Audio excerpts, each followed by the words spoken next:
As a joint doctor, my life's work is dedicated to helping people, especially those over 60, move with more freedom and less pain. One of the cornerstones of my advice has always been the importance of a good morning stretch to combat stiffness and maintain flexibility. But I have to share a warning, one that comes from years of experience and from seeing too many tragic, preventable outcomes. I have been shocked to discover that some of the most common, seemingly harmless morning stretches, the very habits that people adopt with the best of intentions to help their bodies, could be the very thing that quietly raises their risk of a catastrophic cardiovascular event, like a heart attack or a stroke, overnight. It's a terrifying paradox. You stretch to improve your mobility and your joint health, but you could be unknowingly creating the perfect storm inside your blood vessels. This happens because the rules of physiology change as we age. The stretches that were beneficial and safe for your body at 40 can become dangerous for your heart and brain at 70 or 80. Your blood vessels are different. Your blood pressure regulation is different. Your hydration levels are different. Today, we're going to have an honest conversation about this hidden danger. I will walk you through 4 common morning stretching mistakes that can be devastating for a senior's cardiovascular system. For each one, I will explain the hidden risk, share a patient's story to illustrate the real-world consequences, and most importantly, I will show you the safer, more effective way to stretch. This is about learning how to train smarter, not just harder, and it is a vital lesson for your long-term senior health. So please, stay with me. This information isn't meant to scare you away from stretching.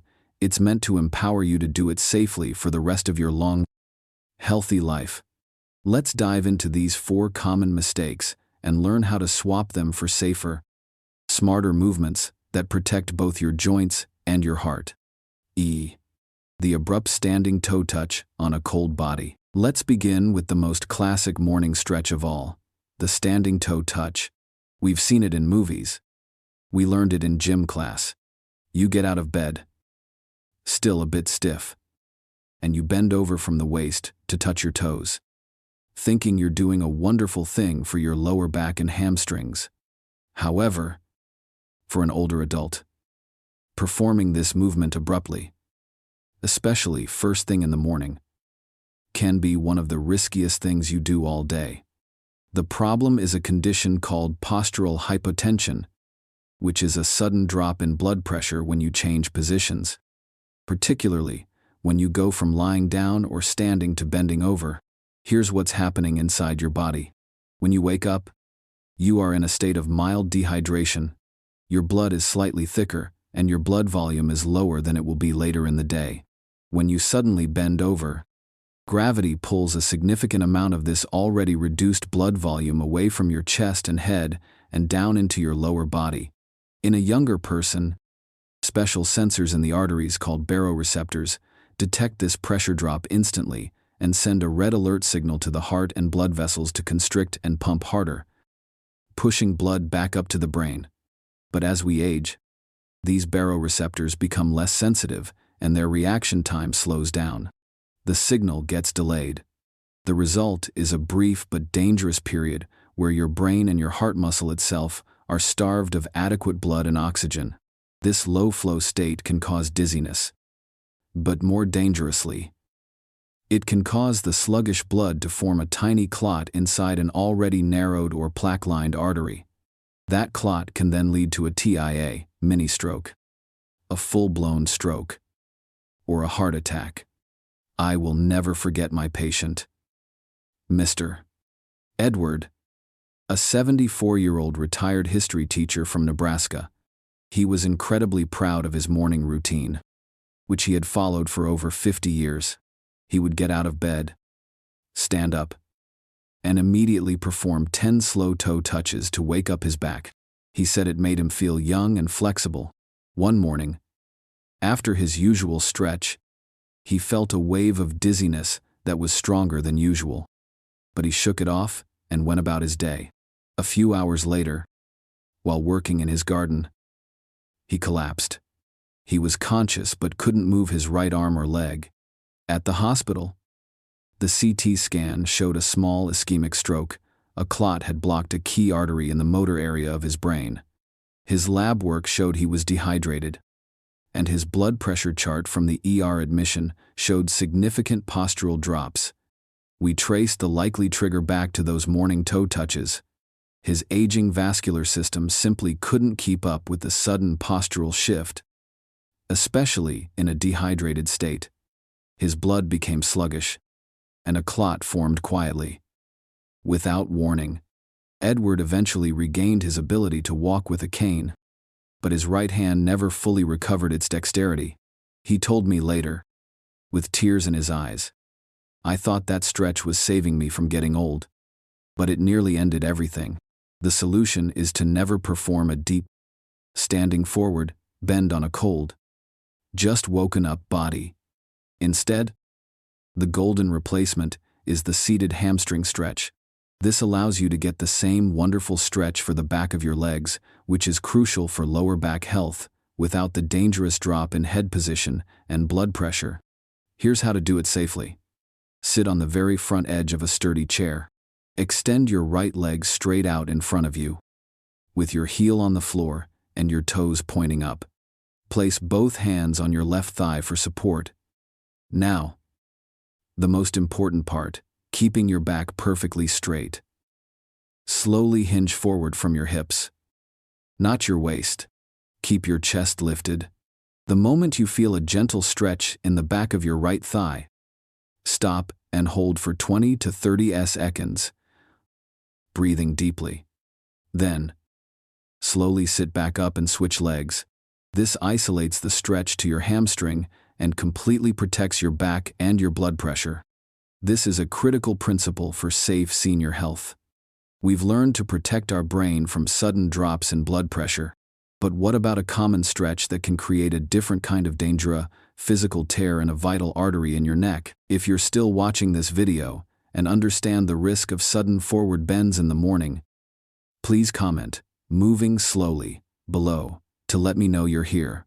And if you haven't subscribed yet, I recommend you subscribe and turn on the bell so you don't miss any videos.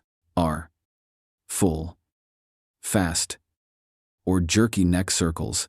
Our second mistake involves a stretch that millions of people do every day to relieve a stiff neck, the full neck circle. It seems harmless, even soothing. You drop your chin to your chest and slowly roll your head in a big circle. One way, then the other.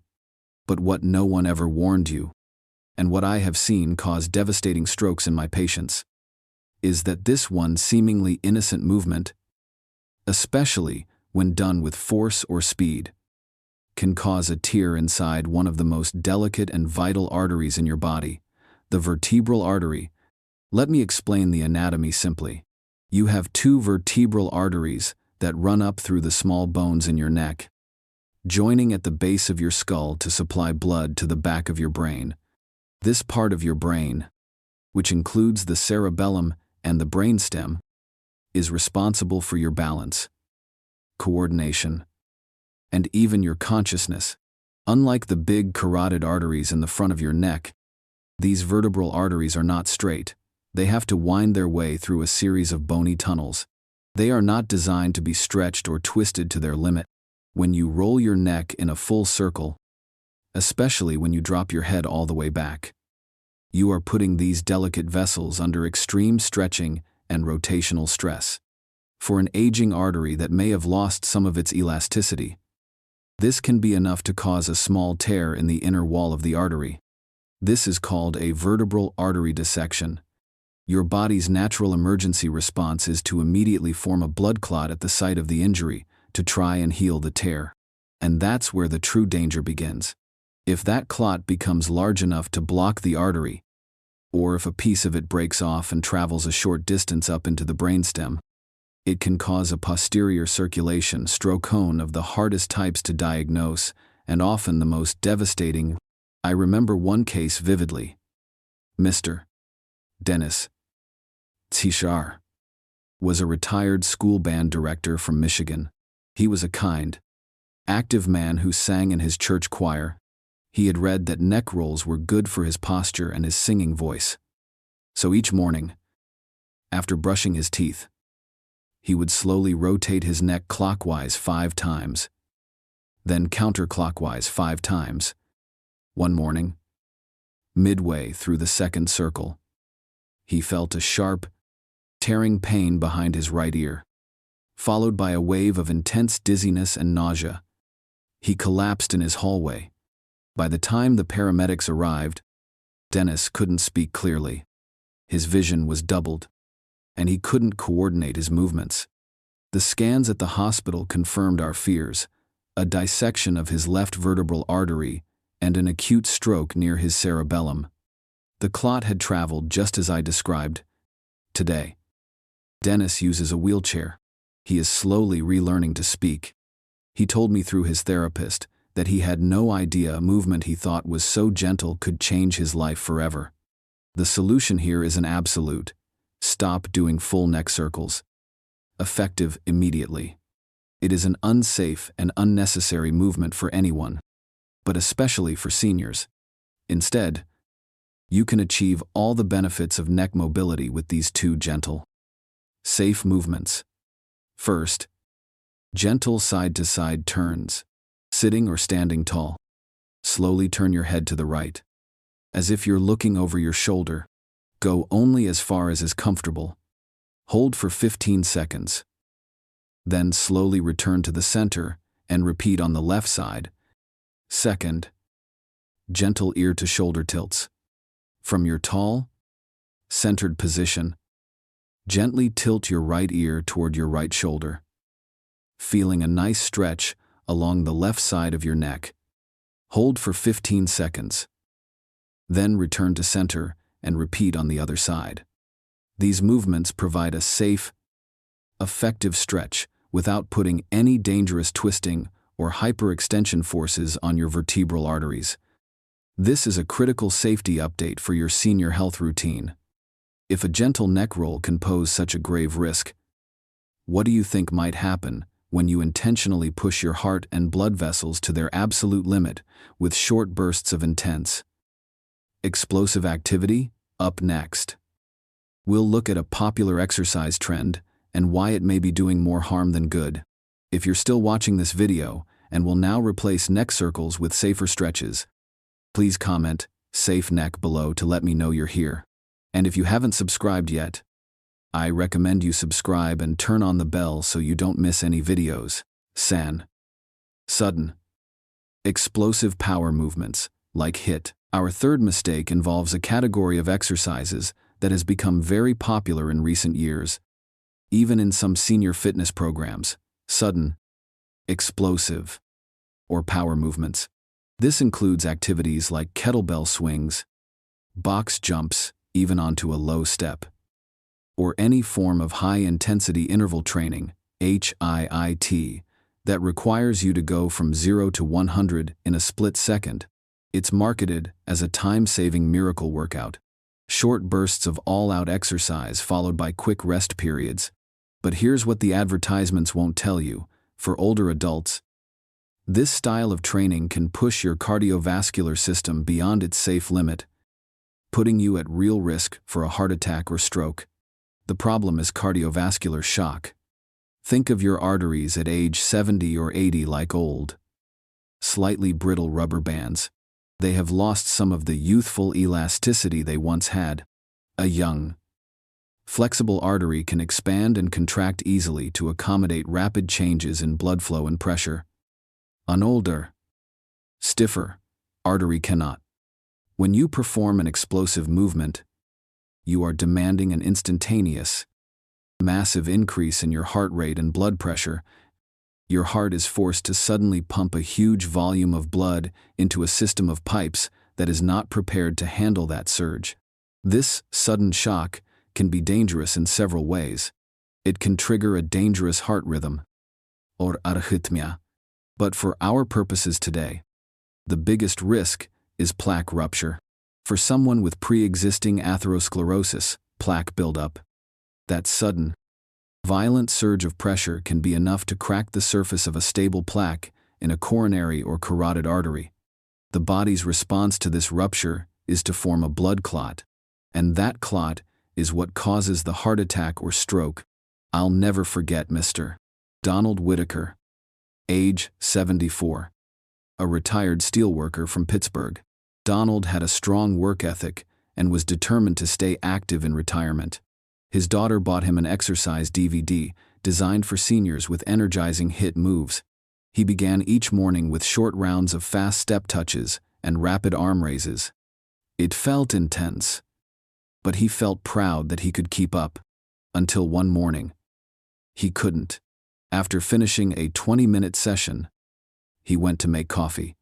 Within minutes, it became dizzy, dropped his cup, and slumped against the counter. His wife heard the crash and found him unable to speak. At the hospital, a CT scan revealed an ischemic stroke. His carotid artery, one of the main vessels carrying blood to the brain, had released a clot. The cardiologist and I agreed that the clot was likely dislodged during a blood pressure spike caused by one of his power intervals. His blood vessels, weakened by age and underlying hypertension, simply couldn't adapt fast enough to the strain. Donald survived, but not without consequences. He now relies on speech therapy and struggles with memory gaps. He once told me, "Doc, I thought I was doing what was right. I was just trying to stay young. This is what I need you to understand. Aging doesn't mean you're weak, but it does mean you're different. Your brain needs steady, consistent oxygen, not surges and droughts. The solution is to choose gentler, steady-state forms of movement. Opt for brisk walking, Tai Chi, water aerobics, or light resistance band training. These activities provide excellent cardiovascular and strength benefits without the dangerous spikes in heart rate and blood pressure. Your heart and brain thrive on consistency, not shock. If you have been trying fast-paced routines and have noticed dizziness, fatigue, or shortness of breath afterward, do not ignore it. That isn't progress. That is a warning. In this chapter of life, stability is power, control is health, and sudden intensity is not your friend, it's your risk. This is a vital lesson for your senior health. If shocking your system with intensity is a risk, what about a much quieter danger? The danger of straining and holding your breath while performing even a simple lift. A habit that can spike your blood pressure in an instant. If you're still watching this video and are now committed to steady, rhythmic movement, please comment "steady movement" below to let me know you're here. And if you haven't subscribed yet, I recommend you subscribe and turn on the bell so you don't miss any videos. Straining and holding your breath, the Valsalva maneuver. Our fourth mistake is a habit so common that most people don't even realize they're doing it, straining and holding your breath while lifting. This doesn't just happen at the gym. It happens when you're lifting a heavy bag of groceries, moving a piece of furniture, or even straining on the toilet. This action has a medical name, the Valsalva maneuver, and it can be a silent trigger for a heart attack. When you hold your breath and bear down with an intense effort, you dramatically increase the pressure inside your chest and abdomen. This has an immediate and powerful effect. It causes a massive, instantaneous spike in your blood pressure. I've seen it on monitors in the hospital. Person's blood pressure can jump 30, 50 points or more in a matter of seconds. For a senior with already hardened or narrowed arteries, this sudden pressure surge is like turning a fire hose on a set of old, brittle pipes. It can be enough to rupture an unstable plaque that has built up over the years in a coronary artery. As we've discussed, when a plaque ruptures, the body's emergency response is to form a blood clot. If that clot completely blocks the coronary artery, the heart muscle is starved of oxygen, and the result is a heart attack. This is a direct, mechanical pathway from a simple, everyday strain to a life-threatening event. I think of my patient, Mr. Arthur, who was 75 and had some knee arthritis. To protect his knees while building leg strength, he decided to use the leg press machine at his local gym. He loaded the machine with a heavy weight, determined to prove he was still strong. He told me later, "I'd take a big breath, hold it in my chest, and push with everything I had for just a few reps. I thought that's how you lifted heavy." One afternoon, during his third repetition, he felt a sudden, crushing pain in his chest and a pain radiating down his left arm. He was having a heart attack. Right there in the gym. The quick action of the staff and paramedics saved his life. His cardiologist later determined that the intense, breath-holding strain from lifting too much weight had caused his blood pressure to spike so violently that it ruptured a plaque in his left anterior, descending artery, one they call the widowmaker. He was trying to help his knees, but he nearly lost his life because he didn't understand the danger of this straining technique. The solution is a fundamental rule of safe strength training that should be a non-negotiable habit for every single person over 60. Always breathe and exhale on the exertion.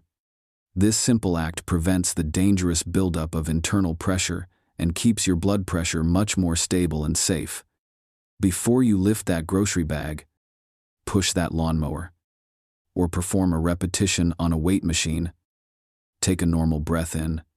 Then, as you begin the most difficult part of the movement, the pushing or lifting part, breathe out slowly and steadily through your mouth. Make a shushing sound if it helps you remember. This releases the pressure instead of letting it build up in your chest.